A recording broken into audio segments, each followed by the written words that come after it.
Our knowledge workers are the ones that tend to require the mobility, which is one of the biggest factors with VDI, is it provides the mobility. You can access it, virtually anywhere you have an internet connection.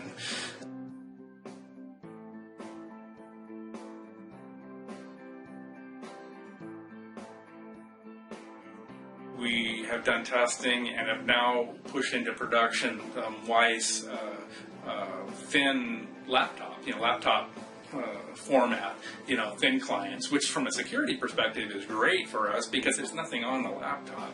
It's just it just boots into the VMware client, but all the data resides back here.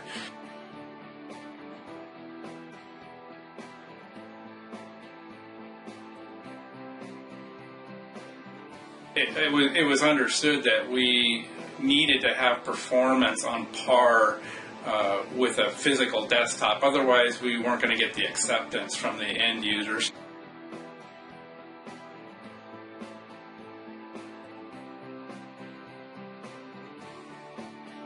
We started out in our initial testing, everything was great. Where we ran into the issue is when we started migrating people into the production.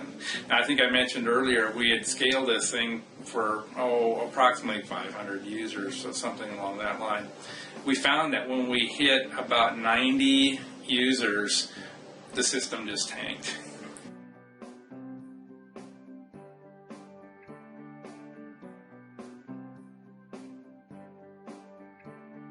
Basically, their solution was either add more storage processors, solid-state disks. It was all hardware-based. It's just, I call it the sledgehammer approach. That's just add tons of hardware. Well, the immediate problem with that, while it might work, is now your CAPEX goes up, and any type of benefit you might get, it goes out the window because it's so expensive.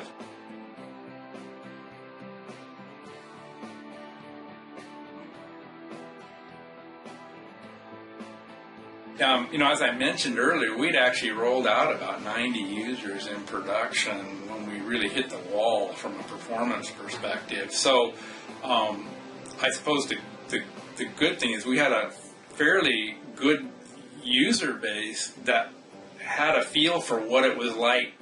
Let's call it pre-ILIO versus post-ILIO. And I was 100% across the board. Once we put in the ILIO and migrated these users over to that, it was completely positive. The issues that they were having just evaporated, because that was mostly they would say like an application is not working correctly, and an end user doesn't always know all the details of why something's not working, and in every case it was a performance issue, an I/O issue. Once we put ILIO in place, it's been 100% positive. And then moving other people, on who didn't experience that, it's been very positive. Nobody's complained about not having a desktop PC. So, I think it's going really well.